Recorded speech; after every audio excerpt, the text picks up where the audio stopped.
अखंडमंडलाकारं व्याप्तं येन चराचरं तत्पदं दर्शितं येन तस्मै श्रीगुरुवे नमः। अज्ञानान्धस्य लोकस्य ज्ञानाञ्जनशलाकया चक्षुरुन्मीलितं येन तस्मै श्रीगुरुवे नमः। अध्यात्म विश्व विज्ञान यूट्यूब चैनल पर उपस्थित अपने प्रिय मित्रों का हार्दिक स्वागत करते हुए अत्यंत प्रसन्नता हो रही है। अध्यात्म ऐसा विषय है कि जिसे प्राप्त करना ही इस नरतन का परम ध्येय है और ये हमें वेदों, उपनिषदों, अनेक सांप्रदायिक ग्रंथों, पंथों के माध्यम से प्राप्त होता है। यह सत्य है कि प्रत्येक ग्रंथ, प्रत्येक पंथ हमें अपने अंतिम गंतव्य की ओर जाने के लिए मार्गदर्शन करता है, मार्ग प्रशस्त करता है, लेकिन हमें वो पहुंचाता नहीं है। जैसे हमें कोई वाहन मिल जाए तो क्या हम अपने गंतव्य तक पहुंच जाते हैं? नहीं, हमें उस वाहन को चलाते हुए, उस पर सवार होकर उस गंतव्य पर जाना पड़ता है।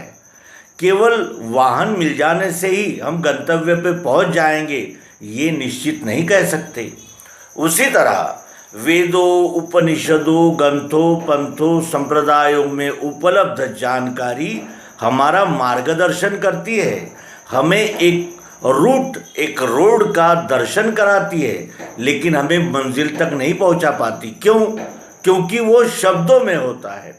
जैसे नक्शे में हमें Afghanistan, America, Britain, Germany, Japan ये दिखते हैं और वो सत्य भी है, लेकिन हम उस स्थान पर जाने से हमें उस स्थान का प्रत्यक्ष यथार्थ दर्शन होता है। वैसा दर्शन नक्शे हमें नहीं करा सकते और इसीलिए सद्गुरु भगवान श्री मायानंद जी चैतन्य बार बार हमें जागृत करते हैं कि जब तक हम तत्वदर्शी के सम्मुख होकर प्रत्यक्ष प्रयोग द्वारा उस सत्य का दर्शन नहीं कर लेते, तब तक हमारी जानकारी केवल शब्द तक ही रहती है।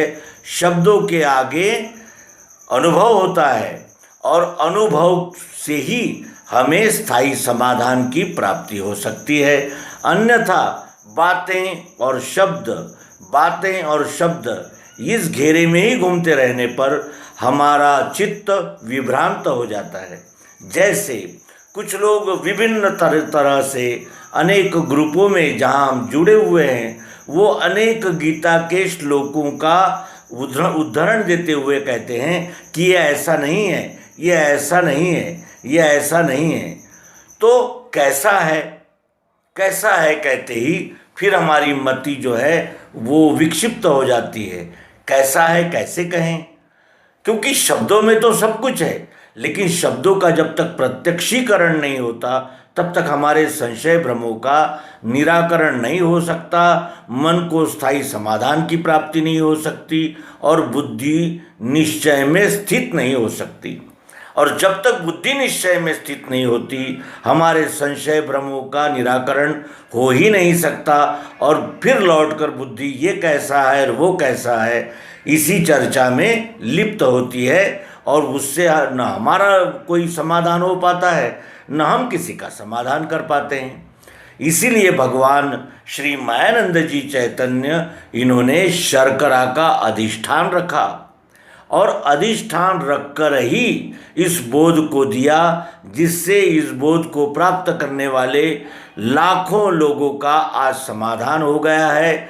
वे परमात्मा को जान गए हैं और परमात्मा की अनन्य भक्ति, अनन्य सेवा में लग गए हैं, जिसका आनंद, प्रसन्नता, समाधान उन्हें प्राप्त हो रहा है और ये स्थायी शांति, समाधान, प्रसन्नता को प्राप्त कर वे अपने जीवन को कृतकृत्य कर रहे हैं, जीवन को कृतार्थ कर रहे हैं और इस कृतार्थता का ही ये परिणाम है कि आज वो ग्रंथों, मतों, पंथों से उभर कर सत्य का दर्शन कर पा रहे हैं और सत्य को जानते ही सभी मतों पंथों ग्रंथों का संप्रदायों का समन्वय हो जाता है।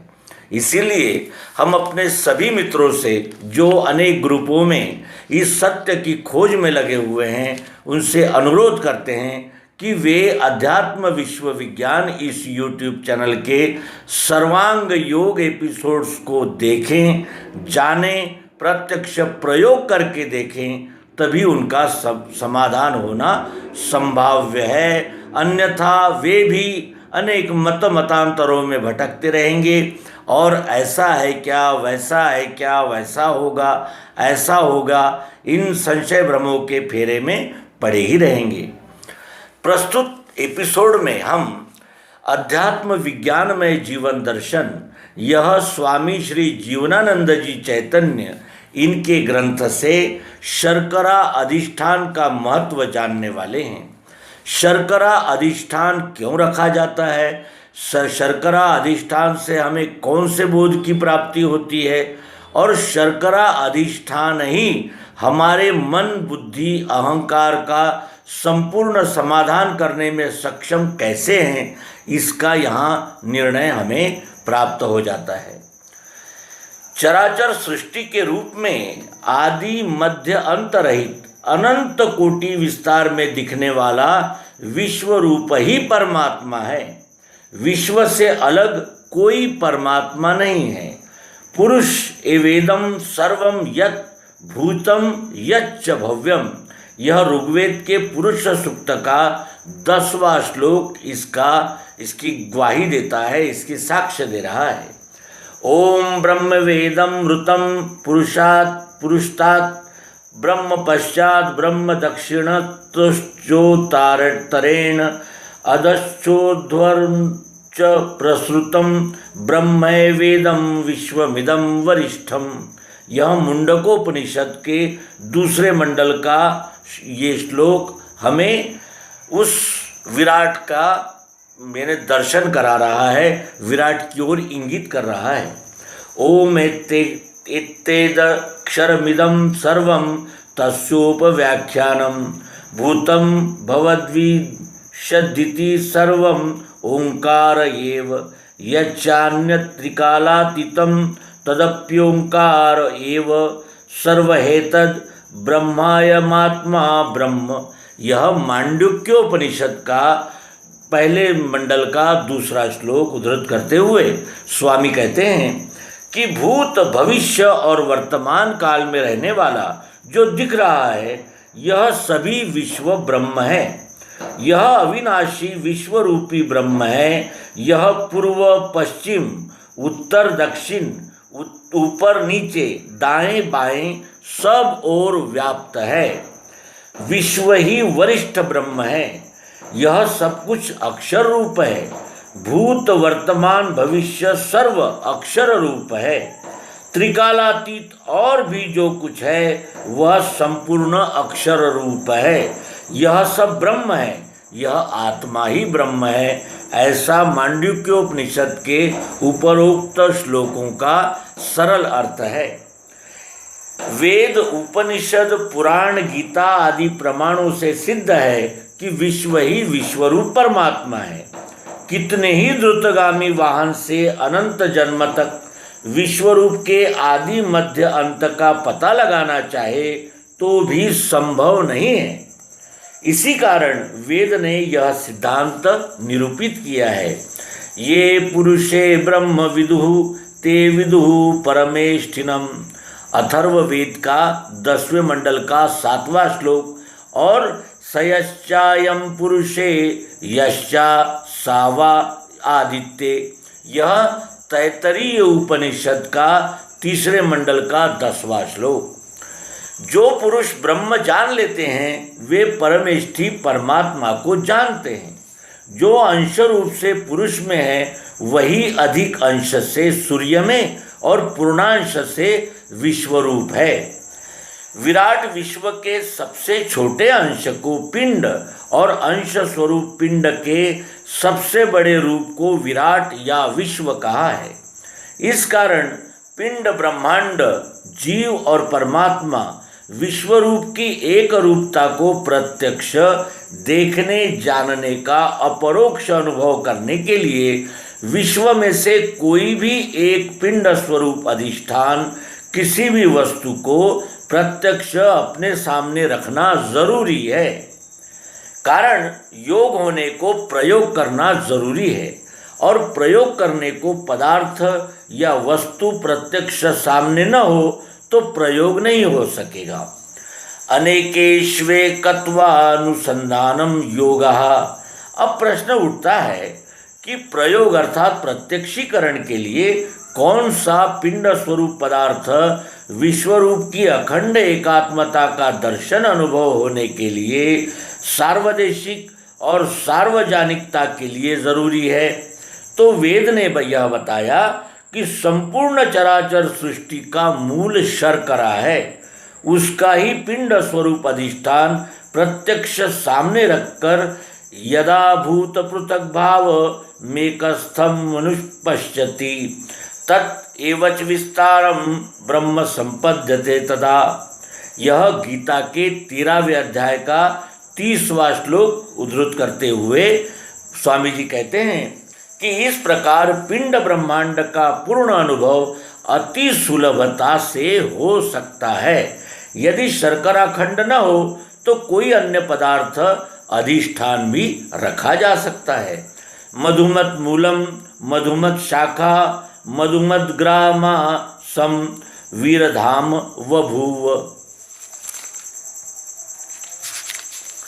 मधुमत पर्णम मधुमत पुष्पम मधु संभक्ता अमृतस्य। यह वेदों में कहा गया है।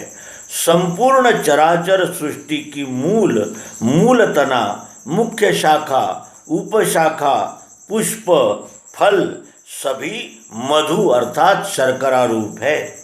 शर्करा ही अविनाशी रूप से सर्व में व्याप्त है। इसी कारण आम, अमरूद, बिल्व, कटहल, तेंदू, अनार, केला, अंगूर, जामुन, पपीता, महुए, चीकू, नीम आदि सभी फल पकने पर मीठे, मधुर, शर्करा रूप हो जाते हैं। अयम आत्मा सर्वेषां भूतानां मध्वस्यात्मनः सर्वाणि भूतानि मधु यश्चायस्मिन्नात्मनि। यह मधु ब्राह्मण बृहदारण्यकोपनिषद में दूसरे मंडल में कहा गया है। संपूर्ण विश्व एवं विश्वांतर्गत सृष्टि मधु रूप है। उपरोक्त प्रकरण पढ़कर देख लेना चाहिए। चिकित्सा शास्त्री भी यही कहते हैं। षडरस भोजन खाने के बाद उसमें का माधुर्य, मीठेपन का अंश अलग होकर यकृत में ग्लाइकोजन नाम से संचय होता है।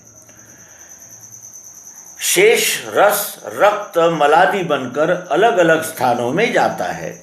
मरणासन्न रोगी मनुष्य को ग्लूकोज नाम से शर्करा का द्रव घोल जीवन हेतु चेतना लाने के लिए चिकित्सा शास्त्री औषध रूप से उपचार करते हैं।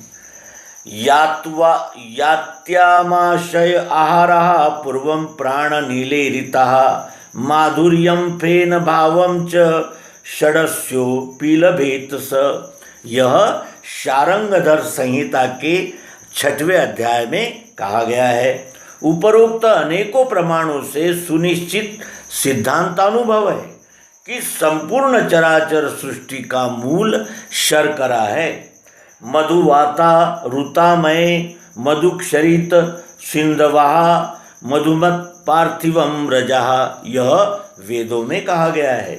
इसी कारण वेद काल से लेकर वर्तमान तक पिंड ब्रह्मांड की एकात्मता का प्रत्यक्षीकरण युक्त दर्शन अनुभव होने के लिए वेदज्ञ तत्वदर्शी ब्रह्मर्षियों ने शर्करा अधिष्ठान प्रत्यक्ष सामने रख विश्वरूप का दर्शन योग बोध दिया है।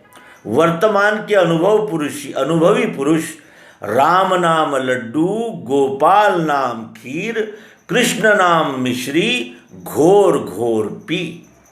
कहते हैं इन तीनों में भी शर्करा प्रधान है अष्टम अवतार श्री श्री कृष्ण जी के नाम से मिश्री ख्याति प्राप्त है। भगवान कृष्ण जी के ही कहलाने वाले भक्त मिश्री अधिष्ठान का वस्तु दर्शन योग भूलकर भ्रम में फंस भोले भावुक जनों को भी मानने में फंसाकर जानने से दूर भटका रहे हैं। मिश्री या अन्य कोई भी पिंड स्वरूप अधिष्ठान सामने रखकर क्षर अक्षर पुरुषोत्तममय विश्वरूप की एकात्मता अपने सहित अखंड दर्शन बोध होने के लिए यही एकमात्र प्रयोग है। तमेव विदित्वाति मृत्युमेति, यह यजुर्वेद में कहा गया है। तो श्वेताश्वेतर उपनिषद में नान्यः पंथा विद्यते अयनाय, इस प्रकार कहा गया है। विश्वरूप परमात्मा को जानने का दूसरा कोई मार्ग नहीं है और विश्वरूप को जानकर ही मृत्यु भय से छूटा जा सकता है। नाना ग्रंथांची सम्मति वेदांत उपनिषद श्रुति ब्रह्मगीता रामगीता शिवगीता भगवद्गीता आणि आत्मप्रचिति शास्त्रे सहित पंचतत्व तीन गुण पिंड ब्रह्मांड एकता निश्चय हाची जाणावा एर संदेह वाढवी करावे तत्व विवरण शोधावे ब्रह्म निर्गुण पहावे आपणास आपण सकला घटी पुरुषोत्तम। समर्थ रामदास के अनुसार अनेक ग्रंथों और स्वतः के आत्मानुभव से पंचतत्व तीन गुण क्षर अक्षर पुरुषोत्तम स्वरूप ही पिंड ब्रह्मांड में सर्व विश्वरूप ही है। संत श्री कबीरदास जी ने भी कहा है, पिंडे सोई ब्रह्मांडे जान मान सरोवर कर स्नान सोहम हंसा का कर जाप कहे कबीर पुण्य नहीं पाप। जो भीतर सो बाहर देखा पिंड ब्रह्मांड का एक ही लेखा। महाराष्ट्र के प्रसिद्ध संत तुकाराम महाराज कहते हैं कि नेणो फूको कान नाही एकांतीचे ज्ञान तुम्ही ऐका हो संत माझा सादर वृत्तांत नाही देखिला तो डोळा देव दाखवू सकळा अवघे साखरेचे अंग नवे व्यंग निवडता।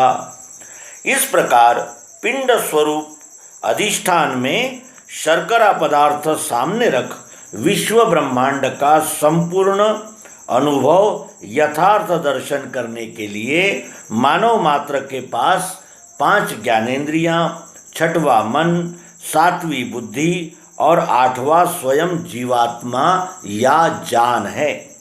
कान से शब्द गुण आकाश, त्वचा से स्पर्श गुण वायु, नेत्र से रूप गुण अग्नि, जिह्वा से रस गुण जल, नासिका से गंध गुण पृथ्वी का प्रयोग करके देखो। कान से शब्द गुण आकाश, त्वचा से स्पर्श गुण वायु, नेत्र से रूप गुण अग्नि, जिह्वा से रस गुण जल, नासिका से गंध गुण पृथ्वी का प्रयोग करके देखो। ब्रह्मांड के 5 तत्व ही पिंड शरीर में पंच ज्ञानेंद्रियां, त्रिगुणात्मक मन ही पंचतत्वात्मक अखंड दृश्य में प्रयोग करने पर शर्करा घृत के साथ खाने से सत्वगुण, जल के साथ पीने से रजोगुण, अकेली खाने से खुश्की, गर्मी का दुखमय परिणाम होने से तमोगुण, यही तीनों गुणात्मक अन्न खाने से कफ वात पित्त के स्वरूप स्थूल होकर सत्वगुण बुद्धि, रजोगुण मन, तमोगुण अहंकार का स्थूल स्वरूप धारण करते हैं। प्रसुप्त अर्थात जड़ गुण ही क्रियाशील चेतन रूप धारण करते हैं। यहाँ ही जड़ चैतन्य का भेद समझ में आता है। 5 तत्व 3 गुण की अखंड एक रूपता ही क्षर सगुण साकार अष्टधा प्रकृति है। इस क्षर साम्यावस्था में अस्थि भाति प्रिय रूप से ओत प्रोत कुटस्थ अनुस्यूत व्याप्त अक्षर मिठास ही प्रियत्व या निराकार है।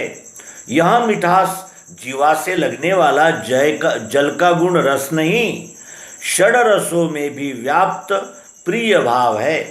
यह निर्मल, स्थिर, शांत, साम्य बुद्धि से दिखती है। इसे ही रामचरितमानस में उमा जे राम चरण रत विगत काम मद क्रोध, निज प्रभु मैं देखहीं जगत कासन करहीं विरोध, इस प्रकार कहा गया है। काम मद क्रोध रहित बुद्धि से दिखता है, जिसे सदा सर्वगत अपि आत्मा न सर्वत्र अवभासते, बुद्धि एव अवभासते स्वच्छेषु प्रतिबिंबवत। शंकराचार्य के आत्मबोध का ये 15वां श्लोक उद्धृत करते हुए स्वामी श्री जीवनानंद जी चैतन्य कहते हैं कि इस प्रकार क्षर अक्षर दोनों भाव जिस वस्तु अधिष्ठान में अभिन्न लय है, वह नाम शर्करा भाव ही पुरुषोत्तम है, जहाँ द्वैत का पूर्ण लय होकर अद्वैत ही है। वस्तु का नाम पुरुषोत्तम भाव, मिठास या प्रियत्व, निराकार अक्षर भाव और आकार या साकार ही क्षर भाव है। क्षर अक्षर पुरुषोत्तम इस त्रिपुटी का लय ही निज स्वरूप अंश अंशी भाव की अखंड एकात्मता ही वस्तु भाव है। यह निश्चय स्थिर होते ही अनन्य भक्ति द्वारा स्वस्वरूप की अपनी ही सुख शांति हेतु उपासना भक्ति होने लगती है। जानकर अधिकार प्राप्त कर्तव्य द्वारा छल कपट छोड़कर ईमानदारी से सेवा करना ही अनन्य भक्ति है। अधिकार प्राप्त कर्तव्य में बेईमानी करना यह वर्ण संकर कहलाता है। मित्रों, शर्करा अधिष्ठान क्यों, इसका हमें बोध होता है। इस लेख में हमें विश्वरूप परमात्मा का क्षर अक्षर और पुरुषोत्तम ये 3 भावों में दर्शन होता है और इस प्रकार दर्शन करने पर यह विश्व ही परमात्मा है, यह सिद्ध हो जाता है। और यह सिद्ध होते ही हम अपने स्वर्ण कर्म के द्वारा इस विश्वरूप परमात्मा की अनन्य भाव से सेवा करते हुए मोक्ष पद को प्राप्त कर सकते हैं और जानत तुम ही होई जाई, इस अनुभव को प्राप्त करते हुए अपने इस नर्तन का परम सार्थक कर सकते हैं। आइए इस लेख का हम मनन करें, चिंतन करें, निधिध्यासन करें और आप सहित सर्व ओर उस विश्व विधाता का दर्शन करते हुए स्थायी समाधान को प्राप्त करें। धन्यवाद। नर्मदे हर।